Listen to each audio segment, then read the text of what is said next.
I was a child when I became ruler. The Almighty himself gave me the earth when I was still in my mother's womb.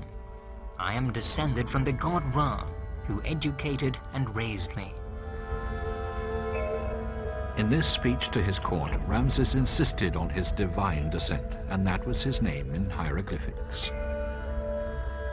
Ra, the disk of the sun and symbol of the god Ra. The child figure stands for to beget, to be born, and the rush stands for him, so Ramses means Ra begot him. The falcon god watches carefully over the child. Legend has it that he predicted the crown prince's elevation to kingship, and this is exactly how Ramses illumined his childhood, destined by providence to rule the country. Shrewd propaganda, but the truth was quite different. When Ramses was growing up, Egypt was going through a period of growth and prosperity. The country was not threatened by war. His grandfather, a professional soldier, had founded their dynasty, and Seti I, his father, had consolidated their power. At first, Ramses wasn't the crown prince. He was 22 when the pharaoh appointed him his heir. Until then, he had lived as one among many in his father's harem.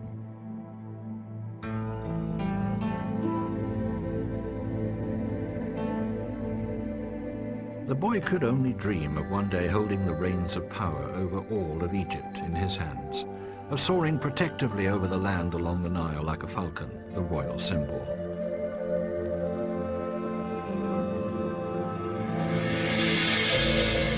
When he ascended the throne, he immediately started to eradicate any trace of his predecessors from the temples, especially any reference to the heretical king Akhenaten.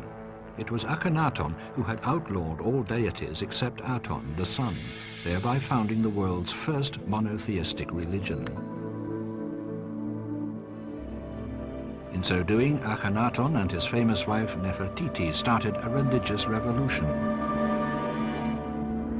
The heretical king's dream lasted for 13 years, until his fanaticism estranged him from his own people and drove the kingdom to the brink of collapse.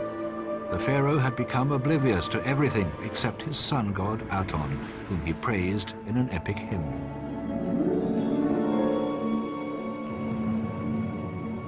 Before moving to his new capital, Amarna, Akhenaten had the statue of Egypt's national god Amun torn down, the temple at Karnak closed, and his priesthood disbanded. Thousands of cubic meters of time-honored stone structures were razed to the ground. After Akhenaten's early death, the old order was quickly restored. Amun and the priests returned. After all, how could a cult survive if it robbed the servants of the national god of their power?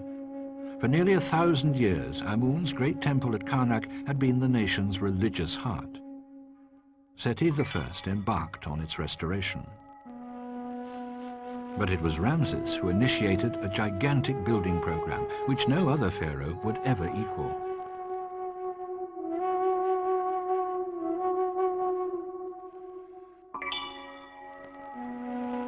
During the first year of his reign, Ramses first had to appoint a new high priest.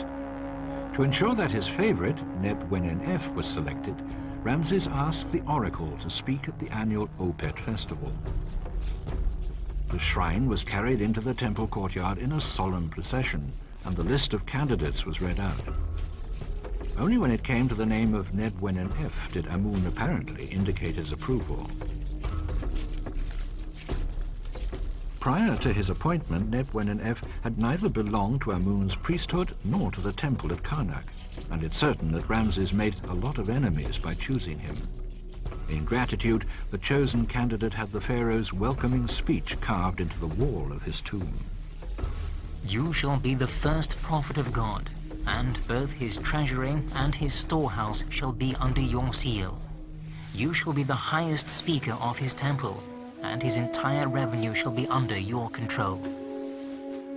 The construction of the magnificent hypo-style hall at Karnak alone would have guaranteed Ramses his immortality.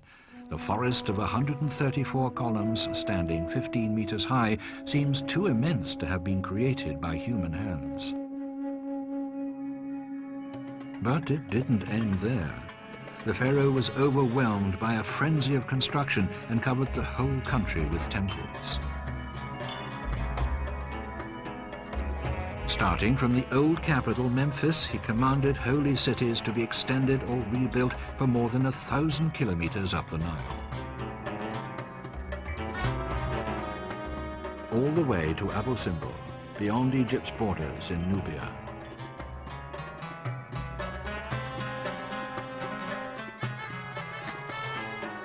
Along the Nile, Egypt's wealth bloomed. The granary of the Middle East didn't only feed its own citizens. More than once, Egypt's abundance of grain saved people in neighboring lands from starvation. But the country's prosperity depended on the timely arrival of the annual floods, which meant the peasants could bring water to higher ground and thus expand the cultivated land. This flooding brought a rich layer of mud to the fields, a natural fertilizer, which ensured 3 or even 4 harvests a year. But if several floods failed in succession, the granaries emptied and starvation threatened.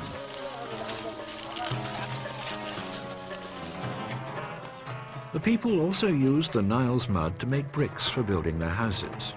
The damp bricks baked quickly under the hot sun. Even the palaces of the rich were built from this impermanent material. Stone was too precious for such projects. It was reserved for monuments intended to last forever, temples, statues, and the tombs of the early pharaohs. The Cheops pyramid alone swallowed up over 2 million blocks of stone.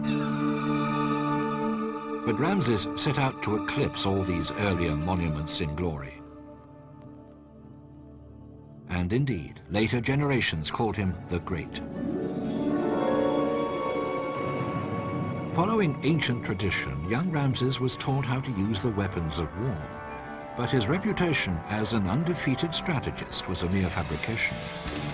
Pictures of prisoners of war on the walls of temples glorified his victories and conquests. By the time Ramses came to power, all of Egypt's neighbors were paying their tribute. Only one small kingdom to the north of Palestine still had to be brought under his control. When Ramses mounted a successful campaign against it, his soldiers sang his praises as the protector of Egypt and conqueror of foreign lands. But then he took on the Hittites. The Egyptians had been in armed conflict with them for generations. In the 5th year of his reign, the young pharaoh decided to drive this wretched enemy out of Asia Minor once and for all.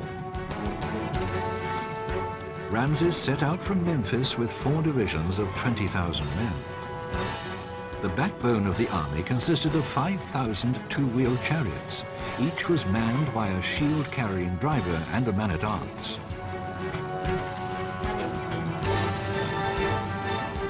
Near the town of Kadesh in present-day Syria, the 2 armies clashed in a battle which was chronicled on both sides. It was a remarkable sight. For the first time ever, an Egyptian pharaoh and a Hittite king met face to face.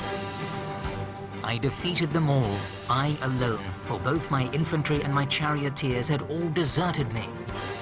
This is what Ramses reported. But it wasn't strictly true. He wasn't left entirely alone, although he was forced into a desperate fight against a numerically superior enemy. Muwatalli, the legendary Hittite king, had lured Ramses into a trap and cut him off from the rest of his forces. The Egyptian troops that followed up eventually were just able to rescue their pharaoh in the nick of time. He was unhurt, but instead of risking a second battle against Muwatalli's forces, which outnumbered them 2 to 1, the Egyptians retreated. But in an unprecedented propaganda exercise, Ramses effectively reversed his ignominious defeat. He had the Battle of Kadesh depicted in many temples. They were correct in every detail, except that they represented him as the great victor, grinding his foes into the dirt. After all, pharaohs at that time were expected to defeat their enemies. At least Ramses' political insight had saved his army from total destruction. And years later, as is documented in his funerary temple, the Ramesseum at Thebes, the master diplomat brokered a peace treaty with the Hittites, the world's first, and married one of the king's daughters. Free from the burden of waging war, Ramses devoted himself instead to his love of monumental splendor.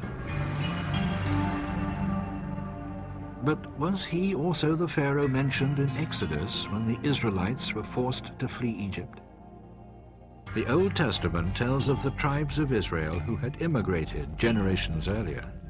Now there rose up a new king over Egypt, and he said unto his people, Behold, the people of the children of Israel are more and mightier than we. Come on, let us deal wisely with them. Therefore they did set over them taskmasters to afflict them with their burdens, and they built for Pharaoh treasure cities, Pithom and Ramses. Pharaoh had his new seat of government, Pyramus, constructed in the Nile Delta. It was a splendid capital which replaced Memphis. Were they his soldiers and chariots which foundered in the Red Sea as they chased the fleeing Israelites?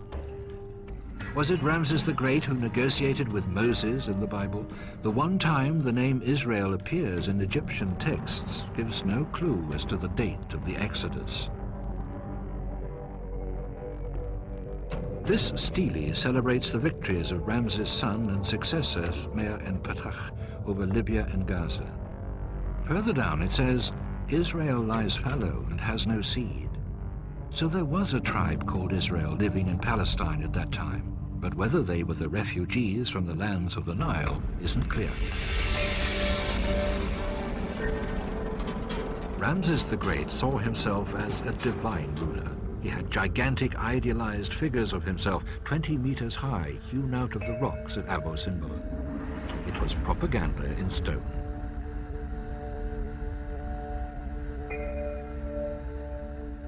But he didn't stop there. He dedicated a second cult temple to his great royal consort, Nefertari. In doing so, the pharaoh elevated his beloved wife to the status of a living goddess. Doubtless an enormous provocation for the conservative priesthood. Only once before had something similar happened. The site of Nefertari's temple near Egypt's gold mines in far-off Nubia was not chosen by accident. The ancient Egyptians believed that certain constellations of stars released cosmic energy which could rejuvenate the pharaoh and make him immortal. Since the dawn of time, people had attributed great importance to the movement of the stars. In fact, the Egyptians arranged their whole lives accordingly. The architects of Abu Simbel were well versed in astronomy. No other construction in Egypt linked their concept of cosmic order so clearly to its monarchy. 8 figures of Ramses stand in full royal regalia in the hall of the Great Temple, ensuring the floods will come each year, thus guaranteeing the country's wealth. Twice a year, the rays of the rising sun, symbolizing rebirth and renewal, penetrate 64 meters into this holy of holies. They illuminate the statues of the gods Amun and Re, and in the center, the divine Ramses on the 20th of October when sowing begins, and on the 20th of February when harvesting begins, the most important days in the Egyptian calendar.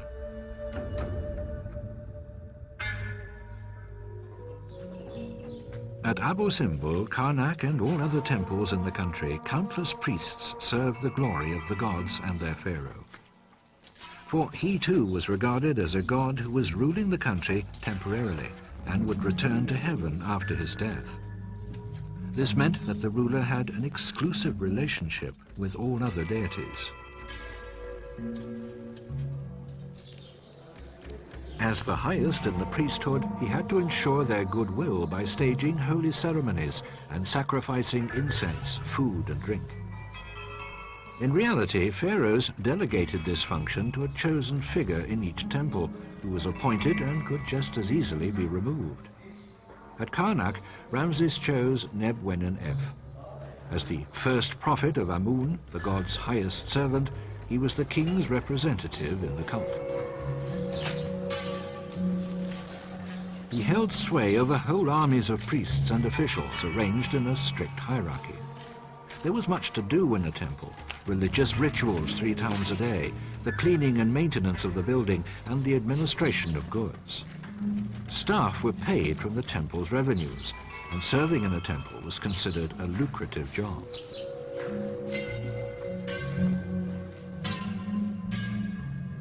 Priests had to follow the dictates of ritual cleansing by washing in the holy lake and removing all hair from their bodies. They had to wear linen robes and sandals and follow other strict rules. But a holy man was not obliged to live in seclusion. A high priest, however, was hardly ever seen outside the walls of his temple.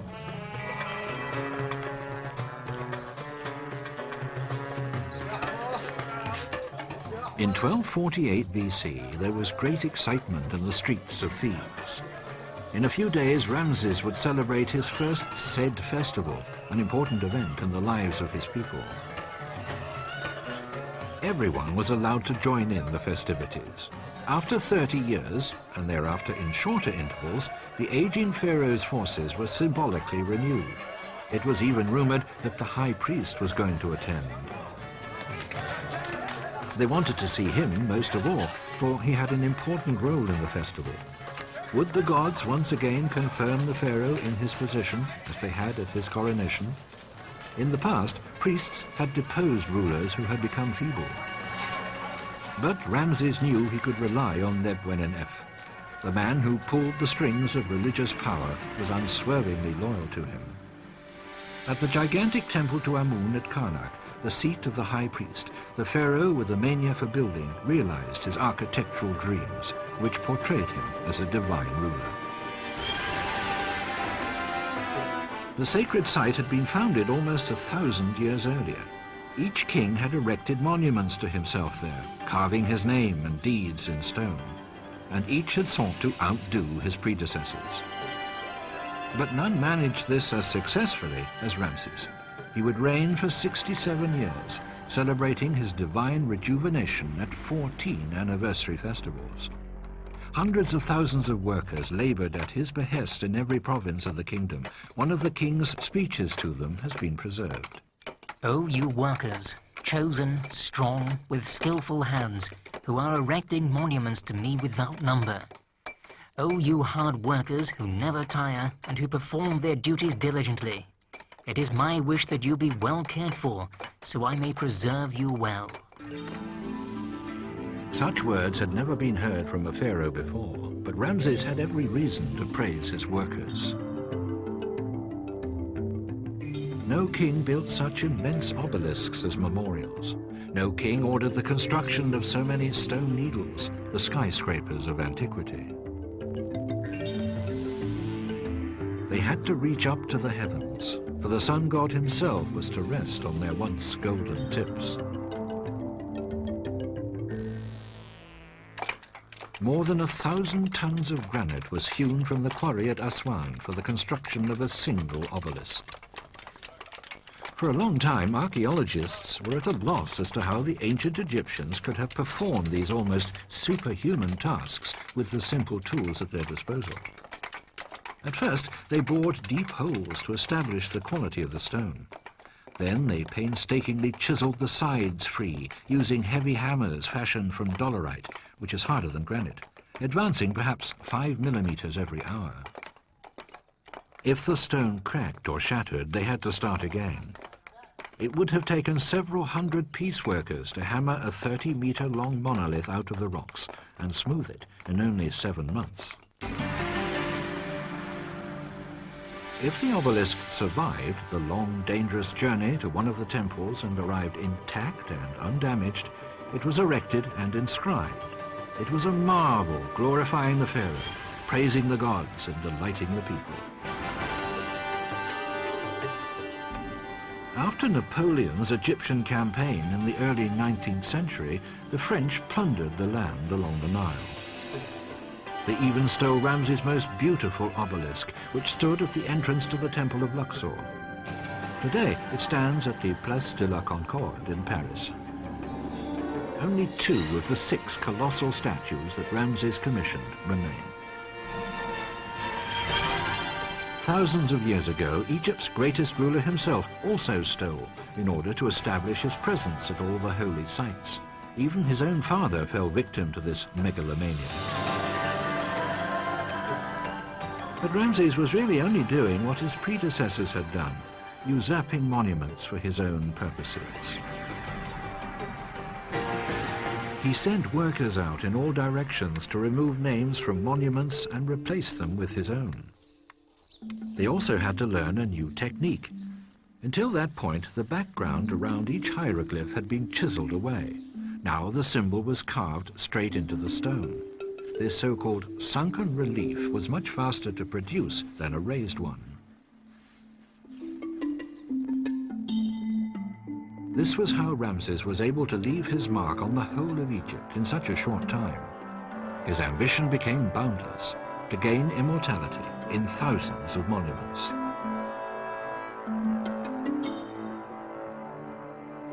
But this new relief technique makes it relatively easy for experts to tell which monuments were originally dedicated to other pharaohs. The temple masons were often in too much of a hurry to eliminate previous names and royal titles in their entirety, and Ramses didn't always notice every mistake when he came to inspect the work either. Only one thing mattered to him, that his name should become immortal. Ramses' monuments stretched up the Nile from Pyramis like pearls on a string. And as more and more temples were built to feed his insatiable appetite for glory, so the power of priests who administered them also increased. He was well aware that the temples paid no tax on their goods. All income went to the gods and therefore the priests. Even a pharaoh was powerless to change that. What visions drove him? His sole aim was to become a god.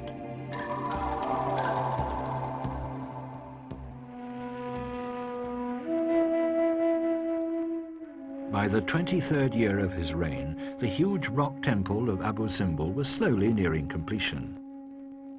Ramses dedicated it to Amun and the sun god Re-Harakhte, who, as the records say, beamed with joy at the sight. In the center of the facade, there's a portrayal of the god, not a particularly striking scene at first glance, but it also pays homage to Ramses himself. Taken together, the disk of the sun, the scepter in the hand of the god, and the figure of the goddess Maat mean Uzer Matra, the just rule of Ra is strong. Since Ra formed part of the royal name, Ramses, he had elevated himself to the level of the sun god. Each of the 4 colossal statues also bears its own divine name. Ramses, son of the rulers, ruler of both kingdoms, beloved of Amun, and beloved of Atum. Each statue represented a divine aspect of the pharaoh himself. In the Holy of Holies, Ramses sat alongside the main gods of Egypt. The masons were to put him in 3rd place after Ptah and Amun, and right next to Ra, thereby making him immortal.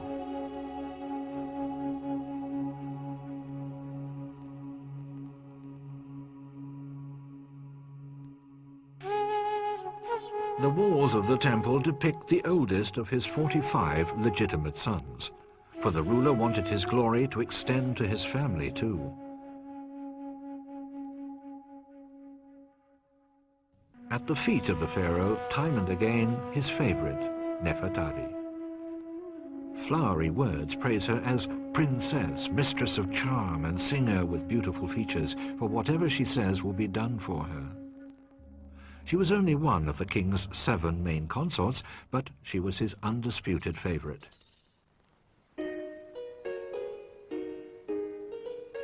Her husband's harem contained both the most beautiful women of Egypt and the daughters of foreign princes. This establishment provided support for them, their children, and female relatives. The less important wives only attained public exposure if they gave birth to an heir to the throne or were charged with plotting against the ruler. The foreign women were virtual hostages, usually married to the pharaoh for political reasons. Of this group, only the Hittite king's daughter shared Nefertari's status as great royal consort because her father had negotiated a marriage contract to this effect. Nefertari bore Ramses his eldest son, although he died long before his father. There are many indications that she had an important official function at her husband's side. Nefertari, for whom the sun shines, was the dedication inscribed on her temple at Abu Simbel. Two figures of the pharaoh decorate the facade, with his favorite wife in the center. The holy site is dedicated to Hathor, goddess of love and music, and therefore also to Nefertari herself, for she was the embodiment of Hathor. The godlike lady holds a sistrum, a type of rattle, and a papyrus branch. Larger-than-life heads of Hathor, with her typical hairstyle, are to be found on the pillars of the hall. And the highlight, the crowning of Nefertari by the goddesses Hathor and Isis, a unique event which was usually reserved for the pharaoh. For 25 years, Nefertari, which means the most beautiful, stood at the great Ramses' side. Then death parted the royal couple. Nefertari left the world of the living, apparently shortly after the pharaoh had dedicated the rock temple at Abu Simbel to her.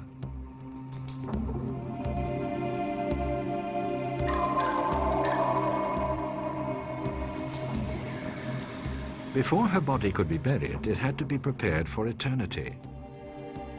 This required a great deal of perfume and preservatives, for the ancient Egyptians believed they could only survive in the hereafter with a perfectly preserved body. Over the centuries, they became experts at mummification. This long and expensive procedure was performed by specially trained embalmers.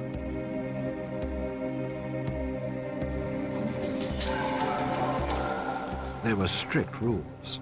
First, the corpse was washed, and then the internal organs removed through a small incision in the stomach. They were cleaned, dried, and placed in special containers for burial. Sometimes they were even put back in the body.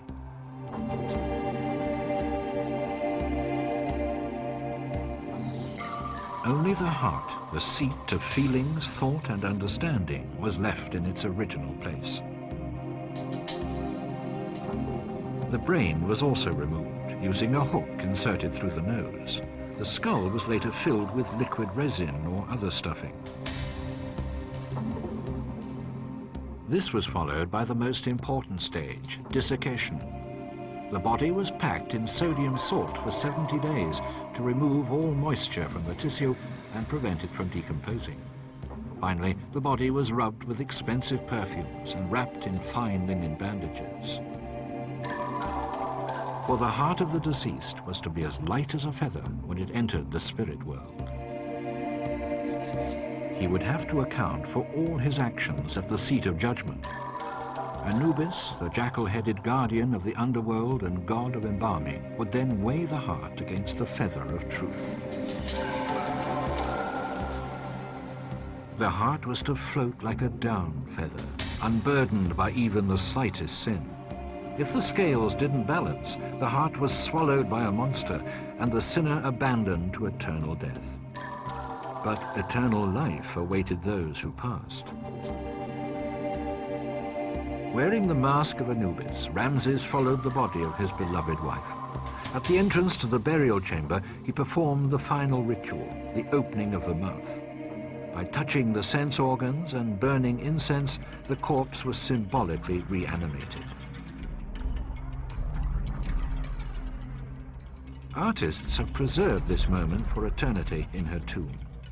Nefertari could once again eat, drink, and speak.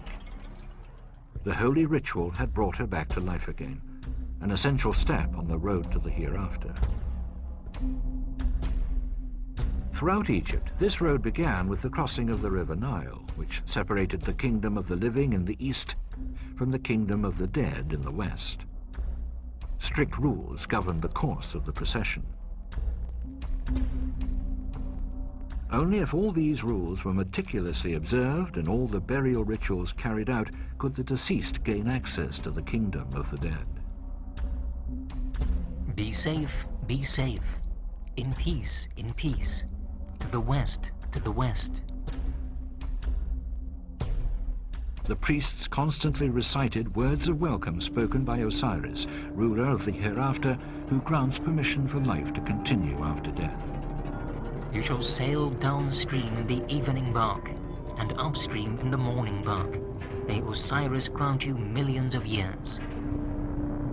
For just as a person was buried in the earth to the west, so the aged sun god Ra entered the kingdom of the dead every evening on the western horizon, there to be united with Osiris.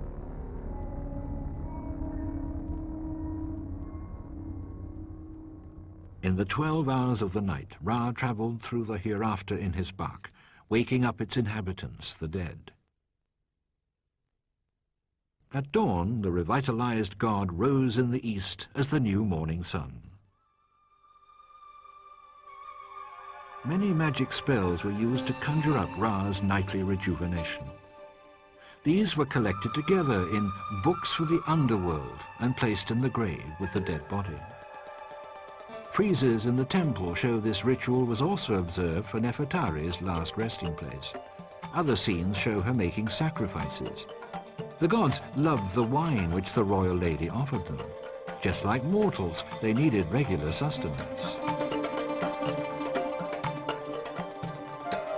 At the beginning of this century, an Italian archaeologist discovered the finest grave in the Valley of the Queens. It had been completely plundered, its mummy stolen, and the paintings were in poor condition. The extensive renovation necessary has only recently been completed. Now the colors shine with their old brilliance again. The best artists of Egypt lent eternal beauty and grace to the woman Ramses loved so dearly. And it's certainly no coincidence that Nefertari appears so similar to the goddesses. Here she was finally elevated to the realm of the immortal. Perhaps the great royal consort used to win when she played the game of Senet over 3,000 years ago. This was a popular pastime in the everyday life of ancient Egypt. Depicted in a grave, it takes on a sacred significance. On his travels through the kingdom of the dead, the player passes through various stages of the hereafter.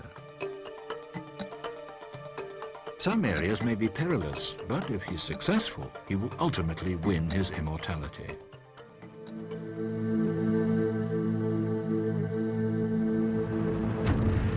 If we are to believe the inscription in her grave, beautiful Nefertari must have been a lucky player.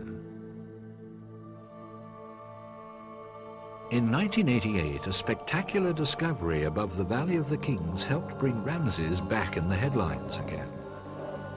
During a routine examination, the American archaeologist Kent Weeks found the lost entrance to a known tomb, and he was the first to penetrate into its inner chambers.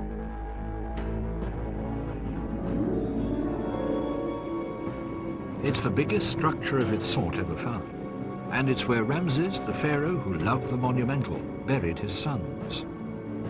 It will take years to unearth everything.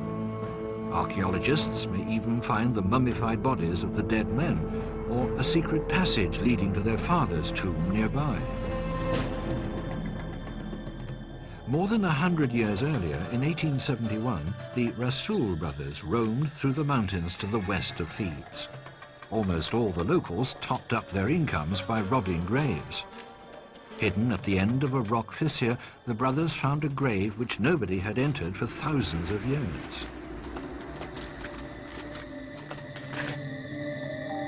The men's dreams seemed to have come true.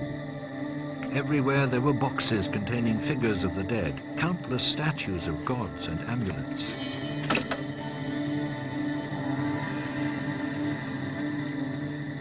They could even make out various sarcophagi in the flickering light. It It was then the Ramses realized they had not stumbled into any ordinary grave. This was something really special. They had stumbled upon too much valuable jewelry, too many different coffins, too many mummies in one place. The brothers decided not to share the fairy tale treasure with anyone. They didn't even tell their neighbors, and for years the family kept the secret.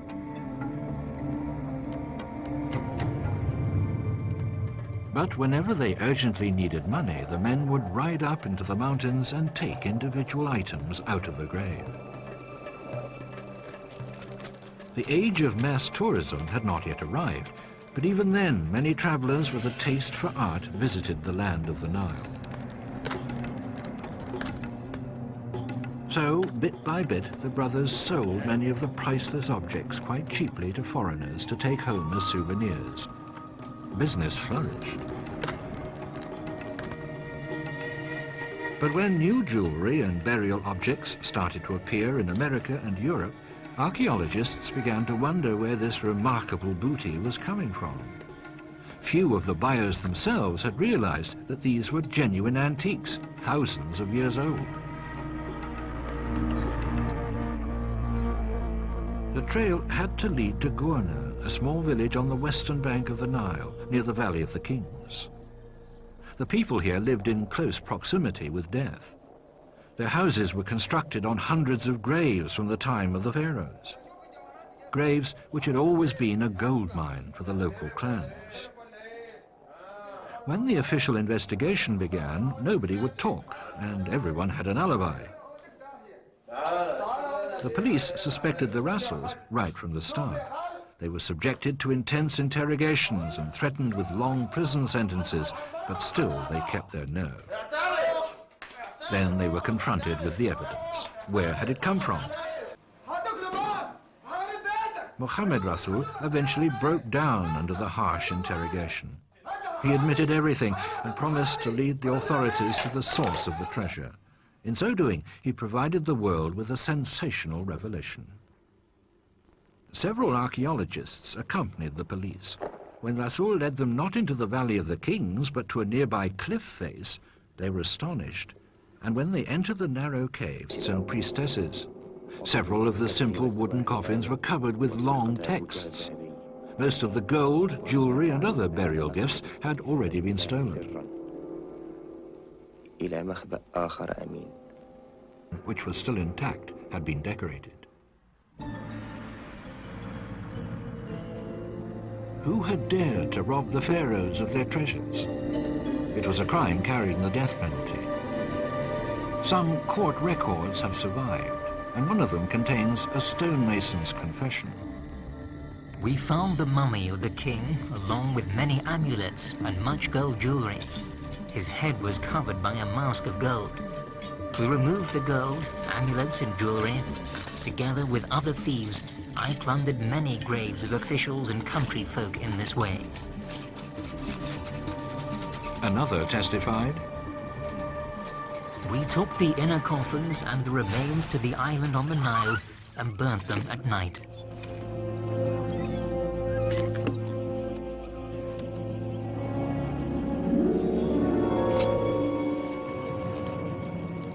We can't even begin to imagine how many irreplaceable treasures were lost in this way.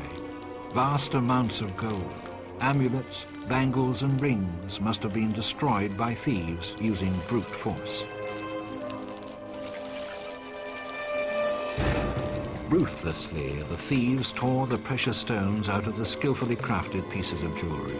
They melted the gold down and sold it on the open markets. In all the trials of grave robbers in the 2 centuries after Ramses' death, only one centered around the looting of a pharaoh's tomb. After all, would normal thieves really have been able to track down the great king in his sacred resting place? Until this time, about 1,000 years before the birth of Christ, the Valley of the Kings was untouched. The tombs were too well guarded for anyone to break into and too perfectly protected against intruders. The master builders had sunk these eternal resting places deep into the rocks of isolated valleys. Few people knew the way in, and yet all 28 royal tombs were plundered during the period of the pharaohs. How could this have happened? It would have been impossible for a normal thief to overcome all the obstacles and steal the treasures unnoticed. So, who managed to enter the Forbidden Valley without attracting attention? And who found the walled-up burial chambers with their golden coffins and hidden entrances which were closed and sealed with immense stone slabs after a pharaoh burial?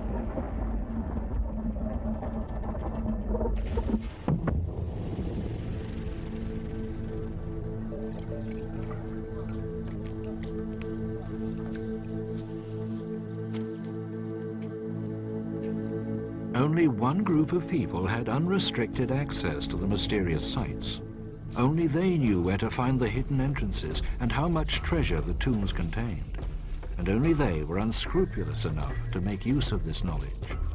It was the priests themselves. A report from a later period, after the dynasty of Ramses, complained that the lucrative gold mines in Nubia were exhausted. The treasury was on the verge of ruin, the country bankrupt.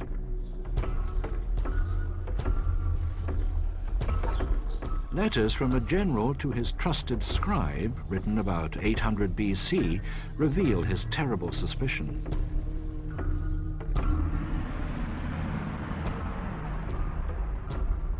Perhaps Ramses' grave was robbed by the descendants of the very same people he had helped to attain positions of power, wealth, and fame. The same priests who honored and preserved the memory of the divine ruler in Karnak and all the other temples. And perhaps it was the first prophet of Amun himself who, as a mark of respect, put the mummies in the rock cave to ensure that at very least the bodies of the kings would find everlasting peace. After all, was he not the pharaoh's direct representative in the cult's service to the gods? After the Rasul brothers confessed, in July 1881, archaeologists quickly emptied the hidden cave under police protection.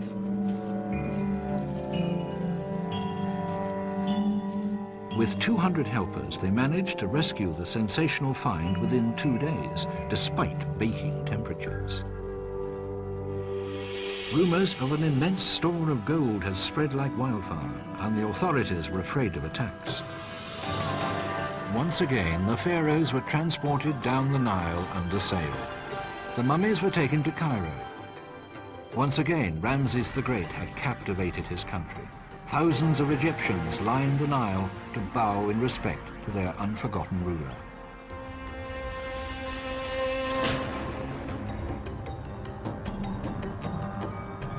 Almost exactly 100 years later, the restless Ramses even took a trip abroad. It was a very special trip. French scientists wanted to discover his last secrets, and that meant medical treatment. He was received with full military honors at a military base near Paris. His Majesty arrived by plane and was greeted as befitted his rank.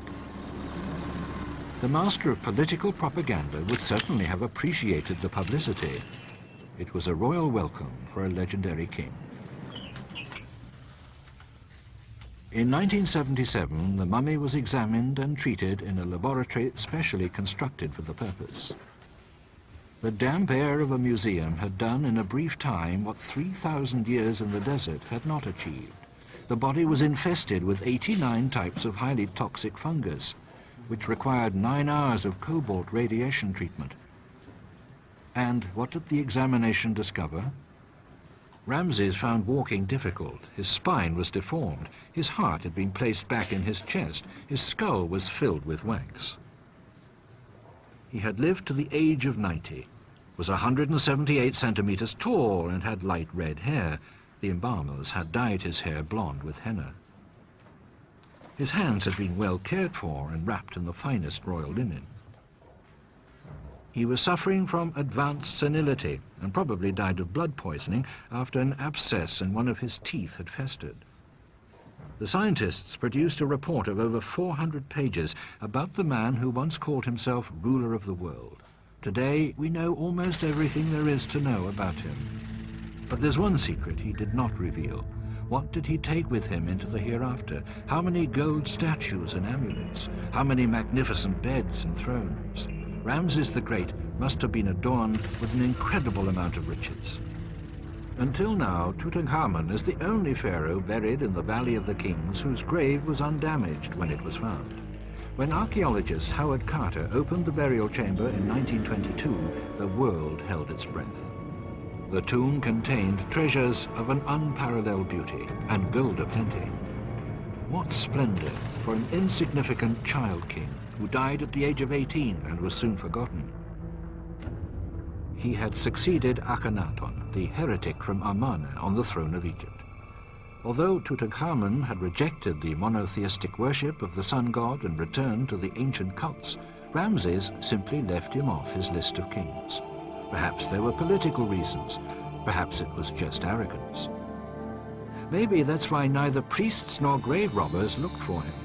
Adorned with magnificent treasures for his reappearance in the spirit world, Tutankhamun slumbered peacefully for thousands of years under the sands of the desert. His sarcophagus alone, made of pure gold, weighs over 100 kilograms. Now that he's been rediscovered in all his radiant beauty, he and Ramses the Great have exchanged roles. The man who was completely insignificant politically as a king was in death to become the epitome of the magnificent pharaoh, a superstar in gold and precious jewels. And what of Ramses, who ground his enemies into the dust and had hundreds of thousands of tons of stone piled up in his glory? Death has robbed him of all material splendor. Every day, armies of tourists gaze at him in his bed of glass. But even after thousands of years, his face has not lost the dignified expression of a great ruler. The roaring traffic of central Cairo is just a few meters away, but nobody driving past spares a thought for the greatest pharaoh of ancient Egypt. Surrounded by scaffolding, one of his huge statues stands in the square in front of the railway station. The exhaust fumes of passing traffic have eaten away at its surface and all but destroyed it. Archaeologists want the statue to be returned to the ancient capital, Memphis, where it once proclaimed the pharaoh divinity outside the great temple.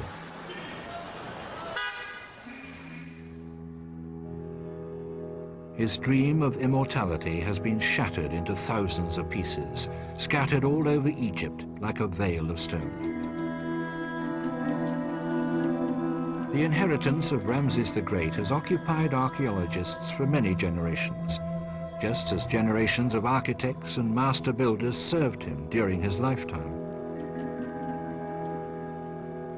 Even the ruins bear witness to his omnipotence, his ambition, even his megalomania, his desire to outshine everything and everyone. Later pharaohs look back on his era with envy, as if it were a golden age. But that didn't prevent them from moving his statues thoughtlessly to the newly founded city of Tanis. Ramses, the city of Ramses, became a mere quarry. Once hymns praised the city, extolling its incredible wealth and its shining buildings of lapis lazuli and malachite. Now the palaces have returned to dust, the statues have been toppled, the temples are in ruins. But the great Ramses' dream has come true. He has become immortal, living on in the memory of mankind forever as the greatest pharaoh of Egypt, Ramses, darling of the gods.